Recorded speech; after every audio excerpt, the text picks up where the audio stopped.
Olá a todos, estamos dando continuidade ao nosso estudo de Kitzur Shulchan Aruch. A gente chegou hoje ao Siman Yud Aleph, 11º capítulo, que trata das alachot de Mezuzá. Antes de começar as alachot em si, vale a pena conhecer uma das historinhas que aparecem na Gemara, que é ligada justamente a Mezuzá. Essa historinha aparece em Masechet Avodah Zarah e ela conta a história de Onkelos, sobre a conversão de Onkelos. Onkelos, ele é conhecido pela tradução que ele escreveu da Torá, conhecida como Targum Onkelos. Basicamente, em todo o Humash, aparece do lado uma tradução para aramaico da Torá, que é a tradução justamente de Onkelos. Ele veio mais ou menos no século I, próximo à destruição do Ben Hamikdash, talvez um pouco antes, um pouco depois. Ele traduziu a Torá para aramaico pela necessidade, porque muitos dos Yehudim na época já não conseguiam entender os psukim na linguagem original. Então a tradução dele, a Gemara em Masechet Megillah conta para a gente que não foi uma tradução própria, ele não simplesmente inventou a tradução, essa é uma tradução que tinha uma certa masoret, uma tradição que ele aprendeu dos rabinos dele, e ele traduziu para aramaico justamente para que o povo possa entender. Muitas vezes o próprio Rashi, ao invés de explicar o Pasuk, ele fala, olha, veja a tradução e você vai, consequentemente, entender o Pasuk. Então, uma tradução, muitas vezes, explicativa também. De qualquer jeito, a Gemara em Masechet Avodah Zarah conta pra gente que Onkelos, ele era parente de um dos generais, dos grandes generais romanos, Adrianos. E em algum momento da vida dele, ele conheceu o judaísmo, se interessou pela Torá, começou a estudar e acabou se convertendo. Esse grande general romano não gostou da história de ter alguém, um parente dele, que havia se convertido para o judaísmo, pertencia a uma família de elite e não pegava bem. A gente está tratando mais ou menos na época em que o Beit HaMikdash está prestes a ser destruído, quer dizer, a guerra entre os romanos e Yehudim é muito forte. Então, um dos romanos pertencente a uma família de elite ter se convertido não pegava bem. Então ele decidiu mandar um grupo de soldados para trazerem Onkelos de volta para Roma. Esses soldados chegaram até a casa de Onkelos, bateram na porta, Onkelos recebeu eles, convidou eles para sentarem, tomar um café, um chá, começaram a discutir e aos poucos Onkelos convenceu todos os soldados a se converterem. E esses soldados, obviamente, acabaram ficando próximos a Onkelos e não voltaram. Quando o general viu o que tinha acontecido, ele decidiu mandar outro grupo de soldados, só que dessa vez alertou eles, falou para eles, olha, não batam papo, não conversem com Onkelos, simplesmente cheguem lá e tragam ele para cá.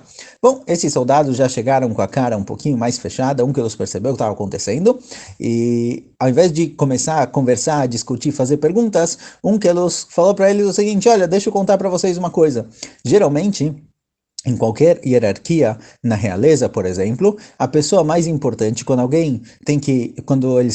duas pessoas estão caminhando na escuridão, um deles precisa carregar a tocha, precisa carregar a luz para iluminar. Geralmente, aquele que é menos importante, ele ilumina o caminho para o que é mais importante. Então, se é o rei e um general, o general vai carregar a luz. Se é um soldado e um general, o soldado vai carregar para o general. Porém, Am Israel, quando eles estavam saindo do Egito, isso não aconteceu. Quando Am Israel estavam saindo do Egito, a Kadosh Baruch Hu, ele segurava a tocha, digamos assim, ele acendia e mostrava o caminho para o povo judeu, para mostrar o quanto ele se importava com o povo.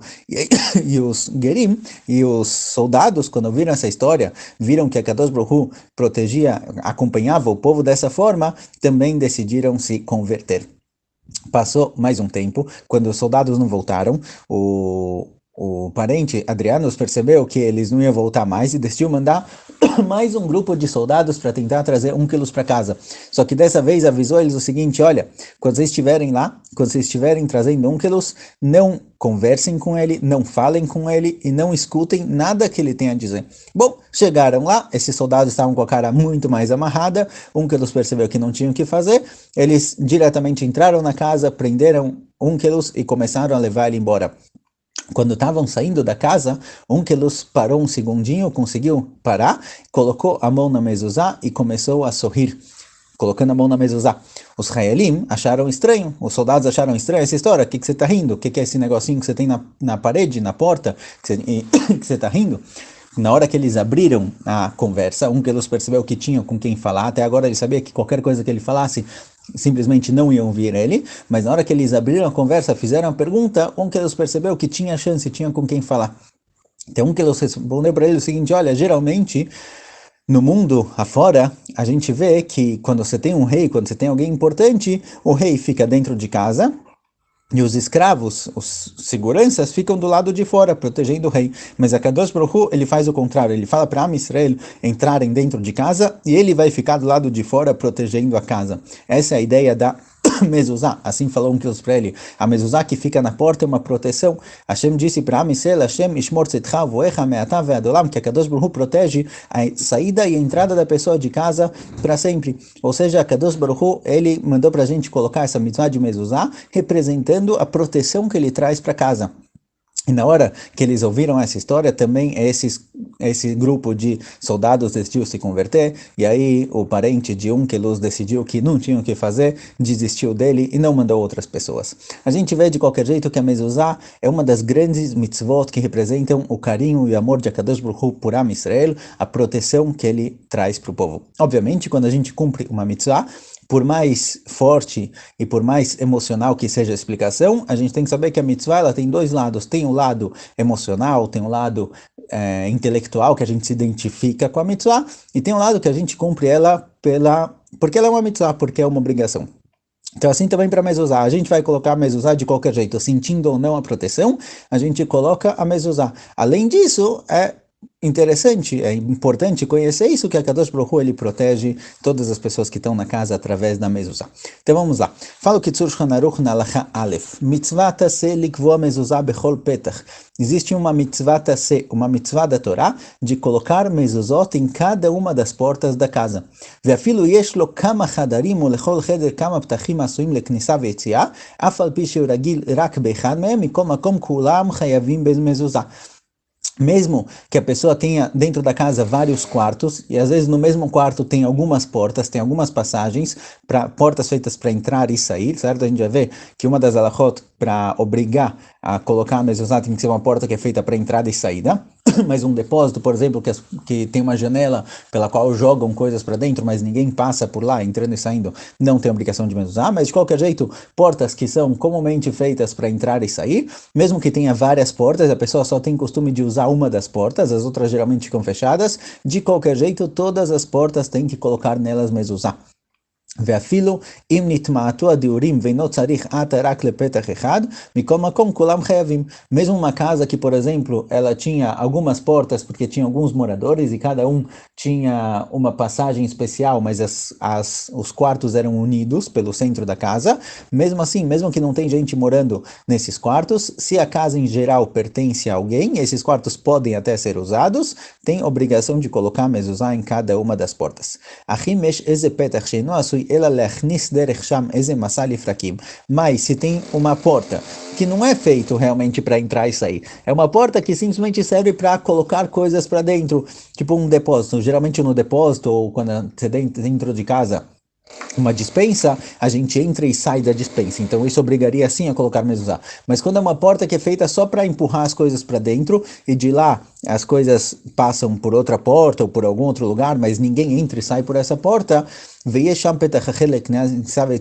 e tem outra entrada, outra porta para entrada e saída,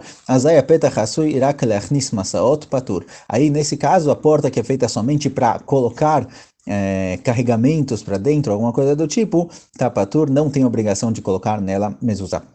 A gente vai ver aqui, nesse siman, várias halachot ligadas a que tipo de ambiente é obrigado a colocar mezuzá. Nem todo ambiente onde você entra e sai precisa de mezuzá, mas a gente vai ver na continuação. Só mais uma halachá curtinha. Fala o Kitzur Shulchan Aruch na halachá bet, gam sharei chatzerot umevoot ve'arot umedinot chavim mezuzá sheneimar uvesharecha.